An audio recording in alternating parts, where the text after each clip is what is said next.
find other great podcasts like this one at Podmoth.network. Hey podcast lovers, my name is Haley and I run the Don't Identify podcast. I have been passionate about helping the unidentified get their names back ever since I found out I lived within miles of where Sherry Ann Jarvis, formerly known as the Walker County Jane Doe, was found. In my podcast, I tell the stories and provide information about unidentified people in hopes of reaching their loved ones and getting their names back. So come join me and help me advocate for these people. You never know, you could recognize someone's story.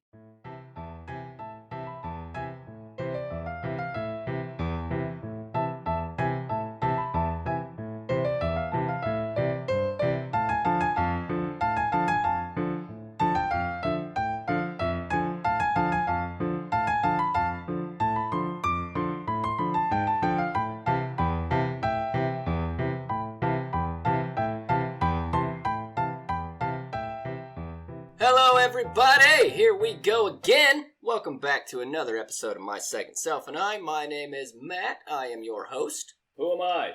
That is Alex, our co-host. Spoiler alert if you're new here, that is also me, just roll with it. Today we're going to be talking about one of the angriest men I've ever heard of. Sticking to this month's theme, I found a case from back in the First Reich era of Germany from around 1891-1924. This man wind up being sentenced to death 8 times, once for each person he killed. But the journey up to that point's the part we're interested in because, second spoiler alert, this is a comedy show. This is absolutely a true story, but I'm going to sift and filter through the details around it and see what kind of comedic gems I can find. Otherwise, I try to just tell the story with a tongue-in-cheek kind of approach because we need more laughter, especially when it comes to processing darker subjects. I mean, 9 people are going to die on this show today. We might need a little bit of humor to take the edge off. Not to worry though, we're all friends here. We understand that the people that die on this show are not usually the butts of my jokes. Unless the person that dies is the murderer, then it's fine because honestly, if you're going to murder 8 people, you deserve to be made fun of at least a little bit, right? So if you're up for listening to some guy poke fun at himself in the crazy murder story that brought him here today, stick around. I try to make these as fun as I can within a 30 to 45 minute window because I know you people are busy out there. I'm busy too. These take a long time to put together. And I feel like 30 minutes usually plenty of time to get the whole story anyway. Plus a little bit of extra time kind of playing around some funny ideas that may or may not work, but we're real with ourselves and we learn as we go. Half hour isn't that long of a commitment to ask out of your day either. If I can do the dishes while you listen to me, makes it feel a lot less like a chore. How many dishes can I wash before Matt or Alex pops in with the next goofy voice? Make a game out of it. Okay, that's enough rambling through an intro. We're all on the same page now. Right, Red Corolla? One of these days I'm going to get somebody. If you're listening in a Red Corolla right now, you owe me a review and a follow. Go make it happen. Alex, are you ready? To go back to almost Nazi Germany? I mean, I guess. It's fine. There's not actually any Nazis in this episode. Hitler does become the leader of the Nazi Party at some point during the course of this story's events, but that's kind of just there in the background to provide some context where the story takes place, so I'm gonna go get my time machine ready, and I'll see you back here after the whoosh. We are now back in the 1800s yet again. I just couldn't help myself with this time machine. It's the only one in existence, and I have to take full advantage of it. Don't worry, we won't be in the 19th century for very long. Our subject today was born on January 3rd, 1891, so we're only going to be here for about the last decade or so. Fritz Heinrich Angerstein came from a very crowded household. He was the 7th of 10 children. Because it seems like, regardless of country of origin, having a shitload of kids was just the thing people did back then. We are in the tiny hamlet of Dillenburg, yes, right next to Anthonyville and Brandon Townsend. Quite lovely. If you were to go to Dillenburg today, according to TripAdvisor, there are only 4 things to do in this place. 3 of them involve some sort of outdoorsy activity, and the other one is a train museum. However, one of those outdoorsy things is some place that does off-road tours, which sounds cool as shit, and another one is an old bitchin' looking castle that would also be cool as shit to go see. That's why I like these foreign episodes. I get to add shit to my bucket list of things to see and do. Something the young Angerstein got to see quite a bit of was his father changing jobs. Throughout Fritz's childhood, his father had labored as a carpenter, a steel worker, and then somehow later on also the mayor of whatever community he was party to. I tried looking into that one more, but that line is the only thing I could find that exists on it, so I'm not sure if it was Dillenburg or another place he was mayor of. Either way, Papa Mayor was doing pretty well in life. Got a nice even round number of children, a good job, a loving wife. Most of his kids were in pretty good health too. Something you see a lot of from this time period is sick children, and unfortunately for our guy today, Fritz Angerstein would wind up being one of those children. That's why I said most a second ago. He was stricken with tuberculosis from a very early age, I'm guessing somewhere before the age of 10, which caused him to also have one of his ribs surgically removed. Turns out, there are multiple different types of tuberculosis. I didn't know that, and he suffered from a bunch of them. I took a guess at his age a minute ago because it doesn't give me a number, and the next age I have for him is at 14, which is around 1905 when he gets a job as a land surveyor for a big company. I'd have to imagine having A, tuberculosis, and B, a rib removed probably because of A. It would take some time to recover enough for an outside manual labor job, so before 10 years old, at the very least. He does some work for the surveyor company for a while, but later switched jobs to work for a limestone mining company. Maybe it paid more, maybe it had more favorable working conditions for a tuberculosis patient. Maybe they just had a better casual Friday system where he could wear his PJs to work. It could be literally anything. So life is going about as well as Angerstein can probably hope for at this point. His health is in check enough for him to hold down 2 steady jobs for an extended period of time. Nice job. But I'd have to imagine that, a person would get lonely having to work all the time. Always punching in and out of some clock only to go home to an empty bed. Sure, he's got a little bit of money to get by on, and by my count, seems to be doing pretty okay, but it's just never quite enough to call it good enough. He needs a wife, and in 1911, he does exactly that. He marries a woman named Kathy Barth, and these two, oh boy, let me tell you. They say opposites attract, but I don't know, maybe that rule was invented after these two, because it kind of seems like they married each other for the sameness. Kathy would end up being diagnosed with some unknown intestinal disease around 1920, and up until that point, she was also suffering from some, what they call, severe hysteria, which I think is some sort of undiagnosed personality disorder or other mental illness. They just didn't know what to call it yet. They never did have any children together, but Kathy did end up having 6 miscarriages, so not like they weren't trying, but it just wasn't in the cards for them. So this sounds like a lovely home. 2 very sick people that love each other despite the backbreaking manual labor it takes to support them, the numerous failed attempts at procreation, and a major job change all within the first 9 years of marriage. How great for them. But there's some other stuff going on in the house that we also need to talk about. Some stuff bubbling away under the surface. For example, the in-laws situation. Kathy's mom sounds like the exact stereotype of an overbearing, pain-in-the-ass mother-in-law. She would constantly berate the two of them for not being able to have a child. She treated Kathy like shit, just in general. And even when she was trying to be a mom and feed her sick daughter, she only ever made soup, and she somehow burned the soup on top of that. How the fuck do you burn soup? I have no fucking idea. I'm trying to imagine what ingredients might be available to them for soup that could be burned, but I had no idea. Maybe she just poured water into a burnt pan of solids and called it soup broth? Either way, Angerstein reacts to the burnt soup in a really profoundly crazy and kind of hilarious way. After the final straw of having been served a burnt liquid, Angerstein finally lives up to his name and whips the ever-loving shit out of his mother-in-law with a dog whip. See what happens when you burn the soup, you bitch! A dog whip? It's 1920s Germany, dude. You can't be that surprised. He whipped her ass so badly that Kathy ran away in fear, as one does, and Angerstein doubles down on the craziness. He says if Kathy doesn't come back home, he'll not only kill his mother-in-law, but also himself over burnt soup. So in a matter of probably like half an hour, he's gone from beating a woman with a whip made for dogs to basically attempted murder, all because of some burnt soup. So now add in all of that to the constant health battles these two are going through.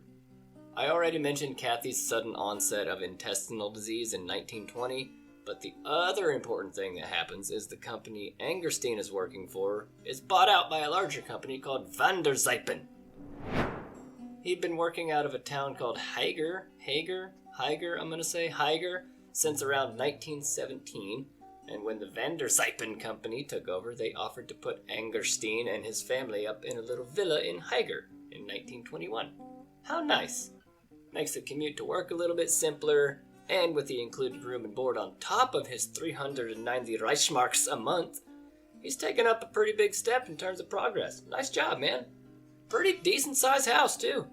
5 separate rooms for Angerstein and his different assistants, some living spaces for Angerstein, Kathy, the mother-in-law, and sister-in-law, and literally on top of that, they had an attic area, which is where the maidservant lives. He gets to live in a paid-for house with 2 floors and a maid. Fuck yeah, bro. But as we've already discussed, things were actually pretty tense in the household before the move. And anything major like that's just going to cause a lot of stress, and it doesn't look like it's going to get any better for them. I mean, yeah, sure, the perks are pretty good, but it's never enough when dealing with a big corporation. Sooner or later, something's going to happen. And then later on, that same year, still in 1921, Kathy writes a letter. She just wrote a letter. She just wrote a letter. She just wrote a letter. I wonder what it says. It's actually some pretty sad shit. She doesn't think she can be the wife of a man of Angerstein's caliber should deserve. She's too sick, and he's too much of a good husband and provider to show him the love and care he needs. She's trying to leave him. Angerstein comes across this letter one day while cleaning up some stuff, and together, after reading the letter with Kathy, he and Angerstein both decide the only logical choice would be to kill themselves by drowning themselves together in the lake. But then nobody's happily married. Oh, Alex, this is Germany in the 1920s. Happiness isn't even a word over there right now. The Nazi Party has been established, Hitler has already been cemented into a seat of power by 1922, and the live-in maid can't cook a decent meal to save her life either. Plus, everybody in the house is sick with a communicable disease or has been in close contact with somebody that does have one, so on top of the surrounding Nazi Party rising to power in the background, everybody is half dead anyway and can barely eat. So in the middle of trying to kill themselves in the lake, Kathy and Fritz are saved by some random singing. It may or may not have been me. The music they heard was so sweet it seemed to almost pull them back out of the water. Having been miraculously cured by the songs of their neighbors, the couple began dancing wildly. They were more flexible than they'd ever been. They were dancing the Charleston, the Black Bottom, the Foxtrot, and the Texas Tommy. Angerstein even started to Dougie while Kathy dropped it low and ripped a hole in the back of her apple-bottom jeans. Okay, fine, but they did try to drown themselves in the lake, and they did hear singing, which did make them reconsider. My story was way more fun, though. So everybody's doing fine. Everyone's still alive, at least for the next 3 years or so. So we're going to catch back up with everybody in November of 1924, but first, I have to take a short break to talk a little bit about one of my sponsors. Is it a real one?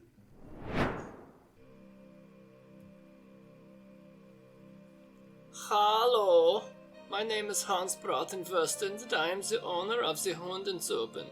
Yeah, I walk the hounds, I train the hounds, I feed the hounds. Sometimes I make the soup that I make, sometimes other things. Sometimes people ask me why they should come to my shop. I just simply have to tell them that this is the best, most purest German-owned business in the whole Reich. Why wouldn't you come here? You can get not only soup, but also a place to board and train your hounds. You know what? Let me just break it down for you. I make everything from scratch. I harvest my own feed, process my own flour, grow the vegetables. I make a good soup. I always do food prep first before any hound fucking, excuse me. We must keep the soup as pure as Germany, so no cross-contamination. After the hunt whipping, walking, I've spent a few hours with them just doing some intense trainings, making sure they know their commands like sitzen, Platz, stay, aus, komm, schnell, fast, you know, the really important ones. Nein, Rover! We don't have time for a march. I mean, fuck, we just got back from just 10 minutes ago. What do you want? So ja, das ist mir, Hausbratzenwürsten. Kommst du zur Hundensuppe? Let me train your Hund. Auf Wiedersehen. Okay, full disclosure, I'm not 100% on this new sponsor. I might have to keep an eye on him. He does seem kind of suspicious, but I do really like soup and dogs. So I'll let you know if I find out anything on Mr. Brattenwursten. For now, though, let's catch back up with something that actually happened in Mr. Angerstein's life. From 1921 to 1924, things were going fairly smoothly. At least as smoothly as they could in between the vicious mother-in-law whippings and attempted suicides, until Angerstein decided the company he worked for owed him 90,000 Reichsmarks, and after falling on financial hard times, maybe he invested too much in the Hundensuppen and the business crumbled, he begins embezzling money from Van der Zijpen. He's stealing money from German businessmen that have authority? I don't think this is going to be a very fruitful endeavor for Mr. Angerstein. Sometime in November of 1924, one of Angerstein's colleagues found proof of the embezzlement in some paperwork that Angerstein had left lying around. Why on earth a person would leave a paper trail of stolen company money inside a house that same company's also paying for is beyond me, but the fraud is nonetheless discovered and an investigation followed shortly thereafter. Later court records showed that he stole about 15,000 Reichsmarks from them. Not a bad number, but not quite 90,000 either. Now, the meaty part of this story all happened over the course of about 4 days, from Friday to Monday. The only significant thing that happened on Friday was Kathy writing a letter detailing her last wishes, as she had a gut feeling that she was probably going to die soon. Is that foreshadowing? I don't think she meant it in the way that we're used to. She probably meant her illness was getting the better of her, but, I guess kinda does foreshadow things a little bit. The next day, on Saturday, Angerstein meets with one of the accountants for Van der Zijpen to dispute the financial discrepancies from his embezzling. This meeting went nowhere fast, and the two wound up arguing for a little while, not really resolving anything, so Angerstein goes back home to be with his wife. They do have some trouble getting to sleep that night, though. There was a birthday party going on that day, and somebody decided to buck off a few shots to celebrate. Woo! Disrespect your surroundings. So they don't get any sleep that night because of the 6 gunshots, which caused Kathy to be up all night firing bloody nastiness from both ends. In between fainting and some overactive heart issues, Kathy is not doing well, and she did not have a very good night. Nor did Angerstein, who was up taking care of her all night, and because of it, he had some pretty intense migraines going on all throughout the day on Sunday. This is a shitty weekend to be either one of these people, and it just keeps getting worse. Imagine finding out the next day after going through all that the reason for the gunshots was just a birthday party. And now he has to deal with headaches, a very sick wife, a bitchy mother-in-law, and a maid that can barely boil water while trying to stay out of legal trouble from the company he stole from while living in the house that same company is also paying for. Every single part of that is a headache in and of itself, but by the end of the night, November 30th, the real ones in his head have pushed him to the absolute breaking point. Angerstein is about to live up to his name. During the day, Angerstein must have raged out at something. Maybe the pounding in his head drove him to do it, and he was too far gone, but he damaged some water pipes and the telephone wire so badly that he ends up wiring himself out and passes out. Then, sometime between midnight and 1 a.m., he wakes up in a panic. He's clutching his chest, his heart having suddenly become weak. He looks over and notices his wife doing very much the same thing. So they're awake now, and in a medically induced panic, Angerstein goes to call a doctor for his wife. She grabs him by the hand, stops him. Just go get my mom, please. Just go get my mom. Go. She sends him off to go get her mother-in-law. So he begrudgingly goes and fetches the mother-in-law. God damn it. She's not gonna help, but okay. It's for my wife. It's okay. And they all come back together. Angerstein takes a seat next to Kathy while she reads a letter to them. Gotta make sure she's still coherent, has all her faculties. Here, what does this say? While she's doing this, Angerstein notices some vomit on her pillowcase. Being the good husband that he is, he goes to change it out. And what does he find in the linen closet? Some towels. A giant hornet's nest. and they're angry that he opened the door. Now there's hornets flying around, stinging everybody in the face. There's no phone to call for help because Angerstein broke it a few hours ago. Kathy's got diarrhea and her mom's throwing burnt soup everywhere. It's a literal shitstorm, which would be a really fucked up scene if it were true. He actually just found that letter from Kathy that she wrote about her last wishes a few days ago. Remember? There were a lot of bodily fluids covering things in the room, but no murder hornets. Unless you count Angerstein. He's none too happy about the letter. He then remembers when Kathy said that she wanted to die at the same time as him, and he decides, you know what? A is for Angerstein. I'm gonna go get my gun. So, as soon as Kathy faints again, he goes to get his revolver, but by the time he comes back, she's awake again, and somehow wrestles the gun away from him, despite literally being covered in blood and shit and weak from whatever the hell disease she has. Gets the gun away from him, says, his own wife, Lord forgive him! I can't do a German woman accent, sorry. She's still pretty weak though, so it doesn't take long until she passes out again. But this gives Angerstein a little bit of time to rethink what he was about to do. Now, instead of shooting her, he goes and grabs his hunting dagger and stabs her 18 times. Holy shit.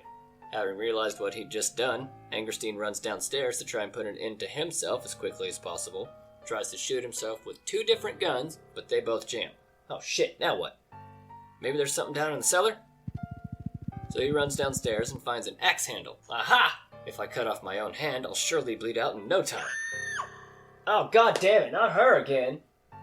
Now, having been further enraged by the screams of his mother-in-law, who I'm guessing just found Kathy, Angerstein runs upstairs, axe in hand, and gives his mother-in-law one final lesson in not burning the soup, and as he said, for treating Kathy so badly. Bro, what the fuck? You stabbed her 18 times and murdered her mother. For real, at least the mother-in-law never stabbed Kathy with a hunting dagger, you jackass. I mean, that we know of. Oh shit, how long have you been there? The maidservant Mina Stoll had been standing in the doorway watching him attack the mother-in-law for long enough. As their eyes met, Angerstein realizes what he has to do, and she realizes that he has realized it.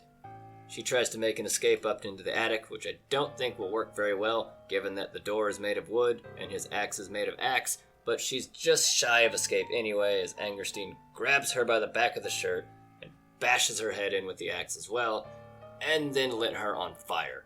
Like all those times she also burnt the soup, according to Angerstein anyway. That's a wild Sunday night. It's also only about half over. Once Angerstein goes back upstairs, he really doesn't want either Kathy or his mother-in-law to get up again, and he starts chopping up both of them again. His mother-in-law was somehow still barely clinging to life until he came back upstairs, and then he just stops, calmly walks downstairs, cleans up the axe, washes himself off, and goes to sleep. How the shit do you sleep after something like that? Maybe his brain just overloaded and went into some sort of autopilot? I don't think it was a very restful sleep, though. His sister-in-law had returned home early in the morning and woke him up, so he followed her upstairs and into the bathroom with the axe, and this poor girl probably never saw anything coming. For some reason, though, I can't figure this out, he covers her up with a towel. He said he couldn't stand to look at her, but he was able to do that to his own wife. I don't understand that one at all. I don't get it. By 7 a.m., there were already 4 bodies in different parts of the house, and by early afternoon there would be 4 more. A bookkeeper named Dittert, an accountant named Keel, and 2 gardeners, Geist and Dar. All killed one by one with a hatchet in fear that they'd seen one of the other many dead bodies smattered around the villa. Someone came by a little while later to deliver a letter to Angerstein's brother. This person, of course, is going to inquire about Fritz's appearance. Sir, are you okay? Fritz managed to just barely mutter out that he was sick and that he's fine, he'll go away, but that was way too close of a call, so he realizes, I've got to come up with a new plan to be able to get away with this, so he pours gasoline all over the house, up and down both floors, and then went fucking shopping. What? The fuck is he gonna buy after an octuple homicide? Duh! 2 chocolate bars, a book, and a flashlight. What would you buy after something like that? He said the chocolate was for Kathy, though, so he's not processing trauma very well. But I can't imagine what he would need a flashlight and a new book for. Everybody is already dead, including the dog. God damn it, why? This guy is seriously unhinged at this point, and he just keeps going up and up and up. He gets back to the house, sets the gas on fire, though somehow it really doesn't do much damage to the first floor. I guess it must have evaporated a little bit. And then he does maybe the craziest thing yet. He takes a knife and stabs himself multiple times in non-life-threatening areas, but doing a lot of damage, really. And also, for some reason, he stabs his hat a bunch of times, too. I guess he's really trying to sell this next lie. He then calls the police to come investigate, and when they get there, he tells them that bandits broke in, murdered everybody, and left me here to die. See, that is a lot more in line with how people would injure themselves to get away with the crime. Not like last week, when some people thought Nils Gustafsson might have broken his own jaw. But the police actually buy Angerstein's story. He must have been a good actor, I guess. He's taken to the hospital where he's operated on, and several people actually reported seeing around 15 to 20 bandit-esque figures running away from the burning house. They even rounded up a few posses to protect the town. How fucking gullible is this town, man? What's so crazy it must be true. Grab your rifles and your pitchforks. There's a doings a transpiring. At least that's what people are doing until someone who knows what they're doing shows up.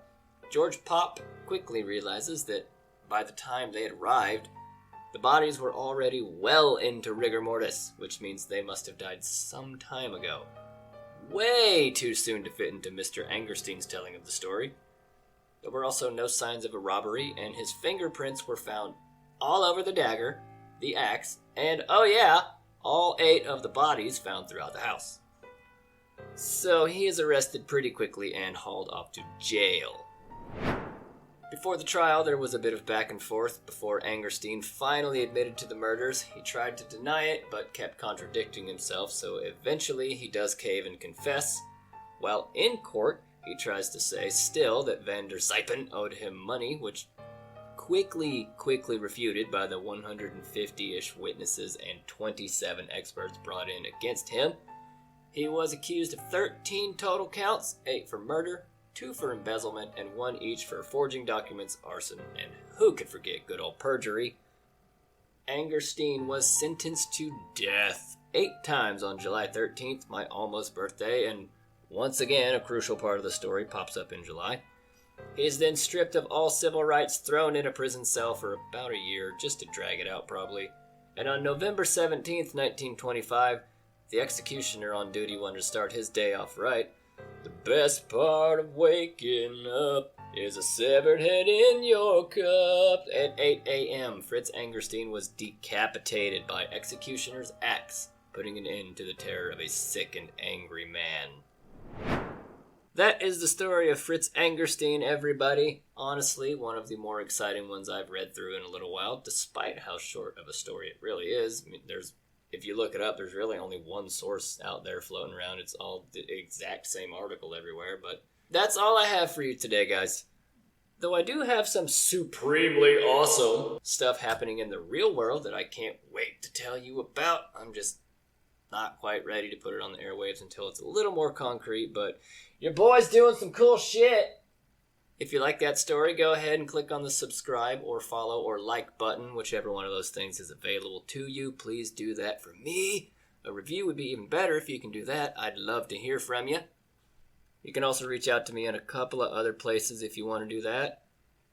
Alex, where can they do that? Instagram at Second Self Podcast, and the show email at mysecondselfandI@gmail.com. And if you haven't done so already, go check out some of the other shows on the Podmoth.network. That is absolutely a real thing, not one of my made-up sponsors. I will tell you if it's a made-up sponsor, you know I will. There are a ton of great shows over there, including this one, and if you like listening to me, you'll definitely enjoy what some of the other moths on the network are up to, so go do that, and we will all appreciate it. Next episode is a new month, and holy shit, next week is October. What the fuck? Last year, I had a lot of fun with some horribly disturbing cases throughout October, one of which involved a wood chipper, and another one about one of the other most famous German serial killers, Fritz Haarmann, the Butcher of Hanover. You're 0 for 2 on Fritz's Germany. Get your shit together. Just kidding. I love you guys too. That's going to be all from me today, everybody. I'll see you next week. Have a good week yourselves. Make smart choices and stay kind. Bye!